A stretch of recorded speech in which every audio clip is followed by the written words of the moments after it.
اللہ کا نیک بندہ بننا ہے تو اللہ کے نیک بندوں کی اس عادت کو فالو کریں.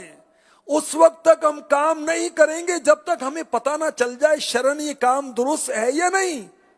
فلاں انسٹیٹیوٹ میں داخلہ لینا ہے، بھائی شرعن درست ہے یا نہیں. میں نے فلاں بزنس کرنا ہے، شرعن درست ہے یا نہیں. میں نے پارٹنرشپ کرنی ہے، شرعن درست ہے یا نہیں. وہ کھانا ہے، شرعن درست ہے یا نہیں. وہ دیکھنا ہے، شرعن درست ہے یا نہیں. وہ بولنا ہے، شرعن درست ہے یا نہیں. سننا ہے، شرعن درست ہے یا نہیں. یہ اللہ کے نیک بندوں کی کامن ہیبٹس، مشترکہ صفات، کہ جب تک شریعت اس کی اجازت نہیں دیتی وہ کام نہیں کیا کرتے تھے. کہیں رشتہ داری کرنی ہے بہن بیٹی کی، ارے پہلے اس کا عقیدہ تو دیکھو یار. شرعن اجازت ہے تمہیں اس کے ساتھ رشتہ داری قائم کرنے کی؟ اس کو رشتہ دار بنا رہے ہو، اس کو بہن بیٹی دے رہے ہو، اس کو شریعت اجازت دے رہی ہے. تو پہلے اپنے کام کو شریعت پر پیش کریں. یہ اللہ کے نیک بندوں کے اوصاف میں سے ہے. سیکنڈ، اخلاص. یہ اللہ کے سارے نیک بندے مخلصین تھے. ان کا ہر عمل اللہ کے لیے ہوا کرتا تھا. مولا علی مشکل کشا کرم اللہ تعالی وجہہ الکریم کا واقعہ بڑا مشہور ہے. ایک جنگ میں تھے آپ، غیر مسلم سے لڑائی چل رہی تھی. آپ نے اس پر قابو پایا. قریب تھا کہ آپ اس کو کاٹ دیتے، اس کو قتل کر دیتے. اس نے معاذ اللہ آپ پر تھوک پھینکا.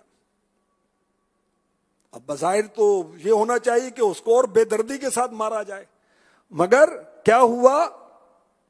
مولا علی مشکل کشا نے اس کو معاف کر دیا کہ جا بھائی. اب وہ حیران ہوا اور اس نے یہ حکمت پوچھی کہ آپ نے ایسا کیوں کیا؟ فرمایا میں نے تلوار صرف اور صرف اللہ کی رضا کے لیے پکڑی ہے. میں خدا کے حکم کا بندہ ہوں، میں اپنی ذات کا بدلہ نہیں لیتا. جب اس غیر مسلم نے یہ اخلاص والا عمل دیکھا مسلمان ہو گیا. ہاں، تو اللہ والوں نیک لوگوں کی ایک کامن ہیبٹ کیا تھی؟ وہ اخلاص کے ساتھ عمل کرتے تھے. اپنی ذات کے لیے نہیں، اپنے نفس کے لیے نہیں، اللہ کی رضا کے لیے. ایک بزرگ ہمیشہ پہلی صف میں نماز ادا کیا کرتے تھے. اتفاق ہوا آخری صف میں جگہ ملی تو خیال آیا لوگ کہیں گے کہ حضرت کو آج پہلی صف نہیں ملی. لوگ کیا کہیں گے؟ آپ نے 30 سال کی نمازیں دوبارہ پڑھی. اخلاص. اللہ اکبر، اللہ اکبر.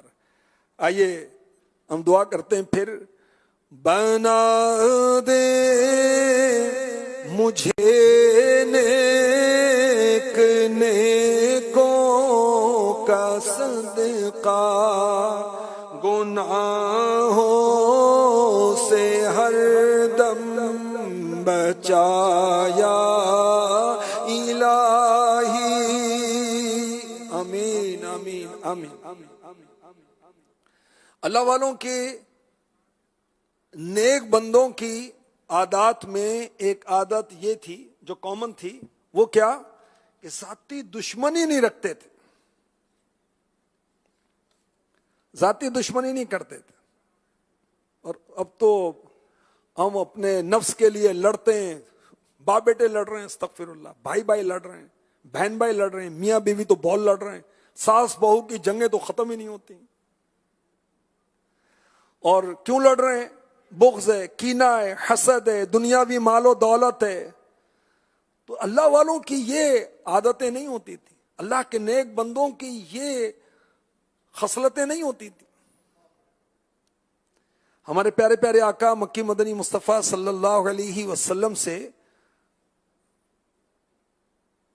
پیارے آقا علیہ الصلوۃ والسلام نے حضرت ابو ذر غفاری سے پوچھا رضی اللہ عنہ، اے ابو ذر، ایمان کی سب سے مضبوط رسی کیا ہے؟ عرض کی اللہ رسولہ علم، اللہ رسول بہتر جانتے ہیں. فرمایا اللہ پاک کی رضا کے لیے محبت رکھنا، اللہ پاک کی رضا ہی کے لیے دشمنی رکھنا. تو اللہ کے نیک بندے اپنی ذات کے لیے محبت اور اپنی ذات کے لیے دشمنی نہیں کرتے تھے. اب تو اللہ کی پناہ کیسا وہ عجیب و غریب ماحول ہو گیا ہے. اللہ کے نیک بندوں کی ایک اور کامن ہیبٹ، ایک مشترکہ جو اللہ کے نیک بندوں میں یہ وصف پایا جاتا تھا، ایثار، سیکریفائس. اس کا ایک واقعہ عرض کرتا ہوں. یعنی اپنی ضرورت کو دوسروں کی ضرورت کو اپنی ضرورت پر ترجیح دینا. ایک بزرگ حضرت نوری، دوسرے بزرگ حضرت رقام، تیسرے حضرت ابو حمزہ رحمۃ اللہ علیہم. خلیفہ دشمن ہوا، تینوں کو قید کرنے کا حکم دیا. خلیفہ کے سامنے لایا گیا، خلیفہ نے آرڈر کیا تینوں کو قتل کر دیں، تینوں کا سر قلم کر دیں. اب حکم پر عمل شروع ہونے لگا. جلاد یعنی جس نے تلوار اٹھائی ہوئی، جس نے گردن اتارنی تھی، وہ حضرت رقام رحمت اللہ علیہ کو شہید کرنا چاہتا ہے. تو حضرت نوری جلدی سے اٹھ کر آ کر ان کی جگہ بیٹھ جاتے ہیں.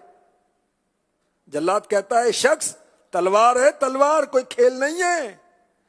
حضرت نوری فرماتے ہیں ٹھیک کہتے ہو، مگر دنیا میں سب سے پیاری چیز زندگی ہے. میں چاہتا ہوں زندگی کے بقیہ سانس اپنے بھائیوں پر قربان کر دوں. اس وقت بھی ایثار کی طرف توجہ ہے. ہمیں تو کھاتے وقت، پیتے وقت، آتے جاتے، بیٹھتے ہوئے سفر میں کہاں خیال آتا ہے کسی کا کہ عمر میں بڑا ہے، کوئی عالم ہے، اس کو عزت دیں، سید صاحب ہیں، پتہ بھی چل گیا یہ سید صاحب ہیں، ان کو آنر دیں. ہمیں تو اپنی پڑی ہوئی ہے. خیر خلیفہ نے یہ بات سنی تو ان کے متعلق یعنی وہ آرڈر روک دیے کہ ان کو قتل نہیں کرنا. اور جب تحقیق کی گئی تو ان تینوں بزرگوں کو باعزت بری کر دیا گیا. ایثار کی برکت سے تینوں کی جان بچ گئی اللہ کی رحمت سے. جذبہ ایثار دل میں ہو اگر، جذبہ ایثار دل میں ہو اگر، مسئلوں کا حل نکلتا جائے گا. تو صحابہ کرام کی کتنی پیاری نیک تمنا ہم نے سنی. وَنَطْمَعُ أَن يُدْخِلَنَا رَبُّنَا مَعَ الْقَوْمِ الصَّالِحِينَ. اور ہم طمع کرتے ہیں کہ ہمارا رب ہمیں ہمارا رب نیک لوگوں کے ساتھ جنت میں داخل کر دے.